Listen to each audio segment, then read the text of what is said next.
Para mí es un gran honor estar acá. Y quiero empezar refiriéndome a este tema que nos convoca, que es el Estado, cultura y la cuestión social.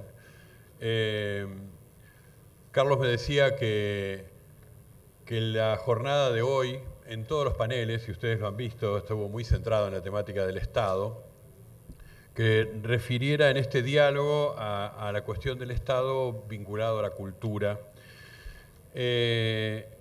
y también a la inclusión social. Yo quiero de todos modos empezar por celebrar el título que nos convoca hoy, ¿no? El que está ahí, Fraternidad y Amistad Social. Yo creo que este título, que es un camino para la paz y el desarrollo integral, es muy pertinente hoy.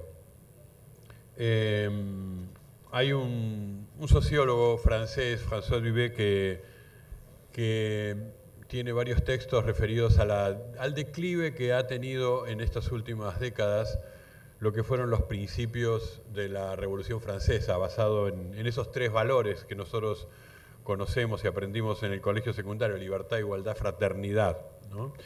Y hay una batalla hoy por el sentido de la libertad. Estamos dándola. En varios de los paneles de hoy se expresó esto. Yo creo que es un concepto que no tenemos que entregar, que tenemos que volver nosotros a tomar esa valiosísima idea de la modernidad, que es la libertad. Menos aún renunciar al principio de igualdad, que está vinculado con la libertad, como acá se dijo de varias maneras, y también al concepto de fraternidad. Creo que en la Revolución Francesa, cuando se estableció el vínculo entre estos tres conceptos, tenían claro, que yo, y lo creo realmente, es que no hay un camino de desarrollo integral sin libertad, sin igualdad y sin fraternidad. Y que hoy estemos reivindicando la fraternidad y la amistad en medio de un clima donde se nos propone el individualismo, el odio, la violencia, etcétera, a mí me parece que es muy valioso. Así que felicito mucho a toda la pastoral social que ha elegido recordar, por tener presentes que el Estado, como lo conocemos, el Estado moderno, el Estado que empezó a conformarse en el siglo XVIII y en América, sobre todo en el siglo XIX, tenía desde esa perspectiva una gran misión en la construcción y promoción de una identidad común. Y esto lo significó, sobre todo para nuestros países en el siglo XIX, un gran trabajo sobre políticas educativas, instituciones culturales, símbolos nacionales, que todo esto era pensado como una herramienta imprescindible para la cohesión social y para legitimar el rol del Estado. Es decir, desde el origen el Estado nunca fue pensado fuera de la cultura y fuera de los valores. Por eso digo que hay que volver a estos valores que nos propone hoy la reflexión, ¿no?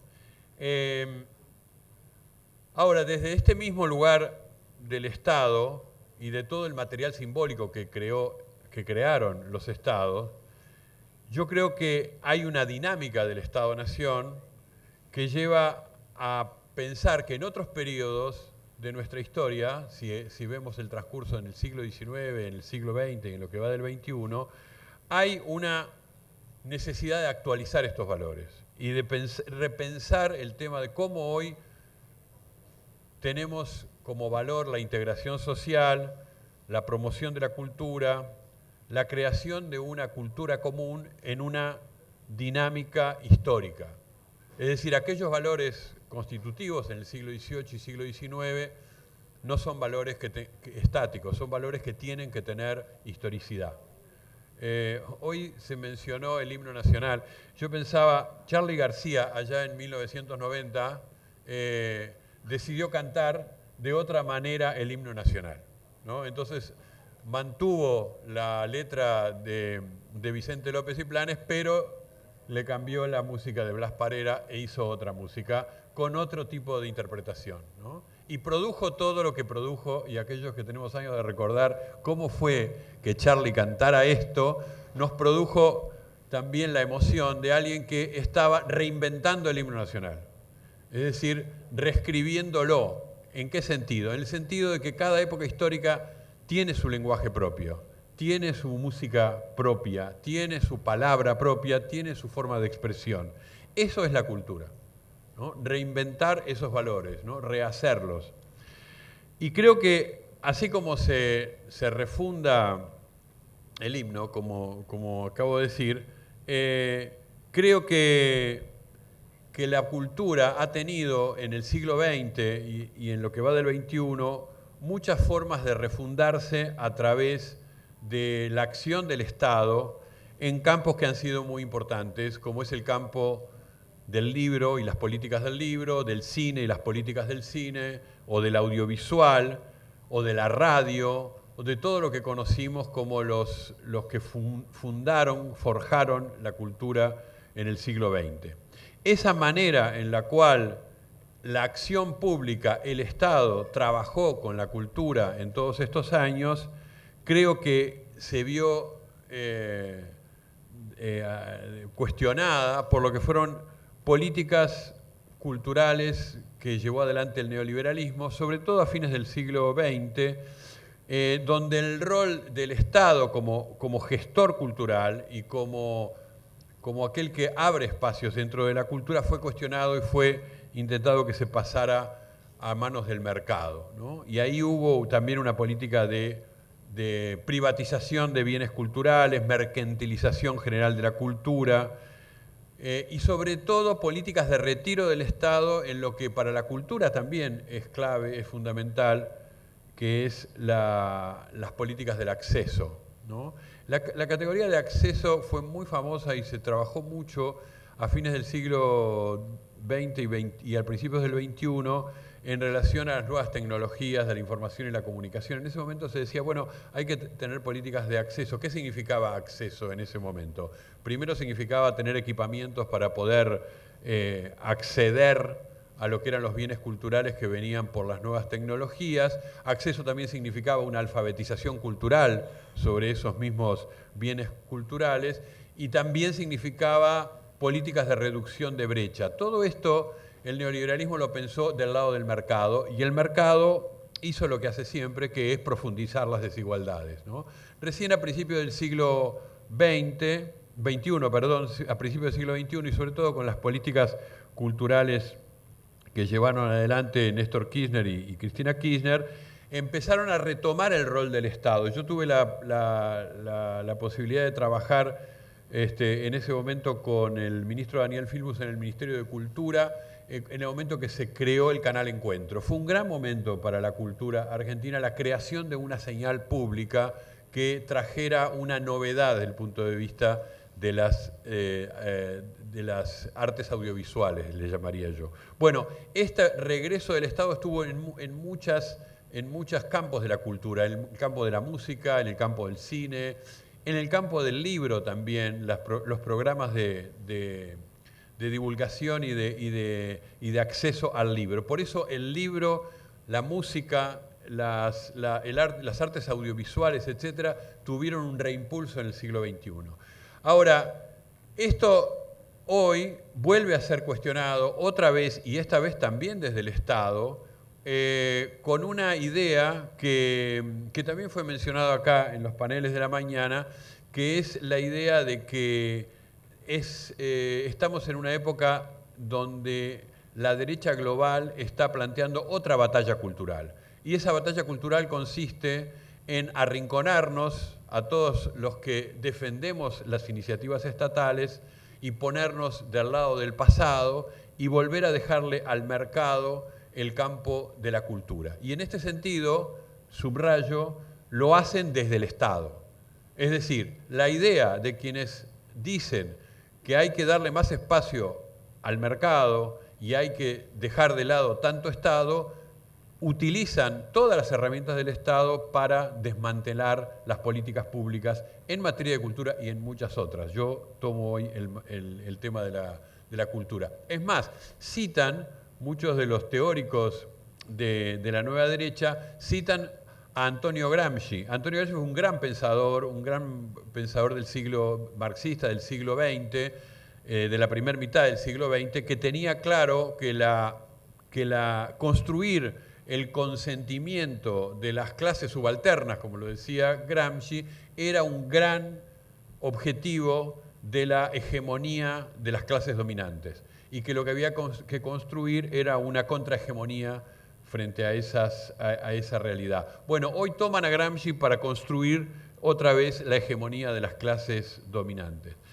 Ahora, este vínculo del Estado con la cultura tuvo también otros momentos donde se lo concibió al Estado como un mediador cultural, es decir, como un mediador en el sentido de que era la herramienta que habría espacios de encuentros, de creación, de multiplicación de voces, etcétera, y no tanto dejarlas del lado del Estado. Eso significó, a fines del siglo XX, reconocer que el campo de la cultura empezaba a tener una pluralidad de voces, una pluralidad cultural que requería que el Estado no solamente tomara la palabra, sino que también fuera capaz de crear espacios de las palabras de la sociedad. A mí me parece que también eso fue un modo de vincularlos positivamente.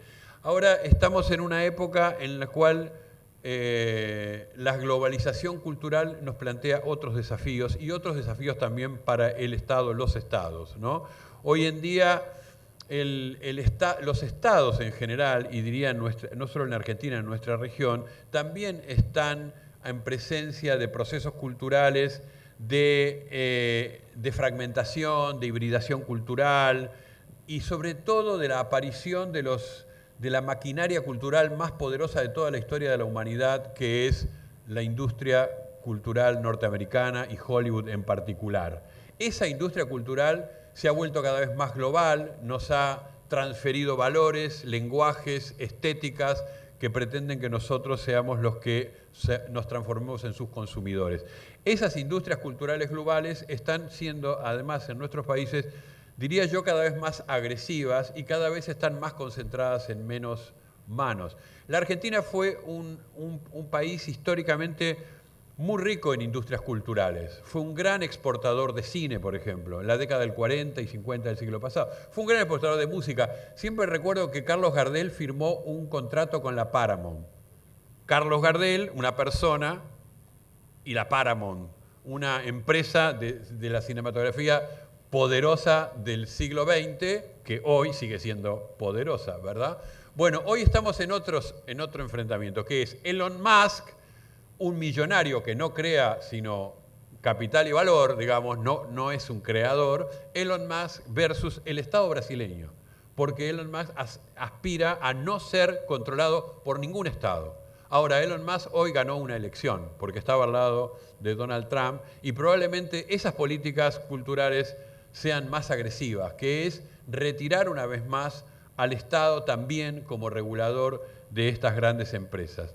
Yo quiero terminar diciendo dos cosas. En mis años de trabajo, yo soy investigador y docente, en mis años de trabajo como investigador y docente en Flaxo y en la Universidad de Buenos Aires, he tenido la posibilidad de conocer nuestra región y de conocer la enorme potencialidad creadora que tiene no solo nuestro país, la Argentina, sino muchos países de la región.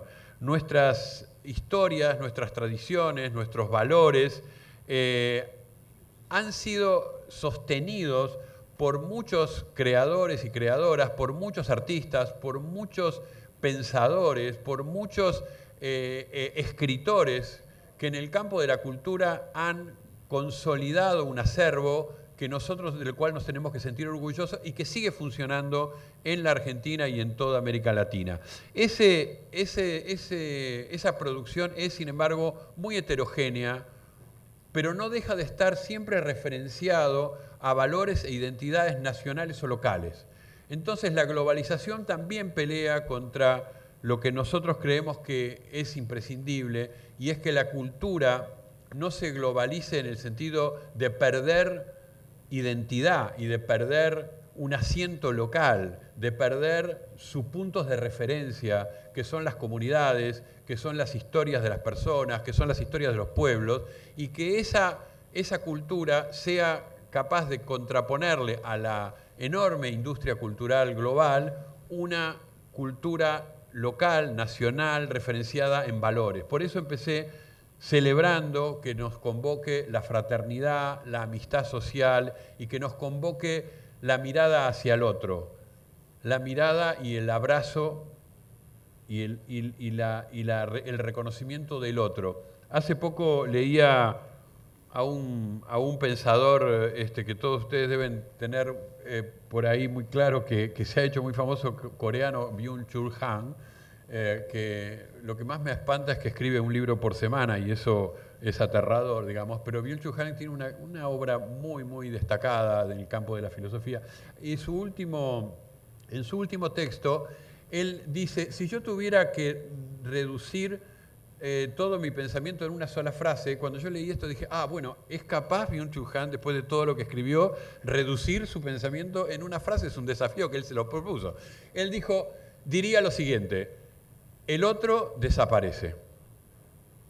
Y me pareció muy interesante esas tres palabras, ¿no? Estamos en una cultura, en una política que nos quieren también hacer desaparecer al otro. ¿Quién es el otro? El hermano, nuestra gente, nuestro pueblo, nuestra historia, nuestra identidad, nuestra cultura. Ese otro que es llamado a desaparecer lo es en nombre de esta globalización cultural. Yo no creo que haya que luchar en contra de la globalización cultural porque esto va a ser algo con lo cual vamos a tener que seguir lidiando. Sí creo que tenemos que reafirmar al otro, al hermano, al que está a nuestro lado, al que comparte una identidad, al que comparte un lenguaje y, como Charly García, al que sigue reescribiendo canciones. Gracias.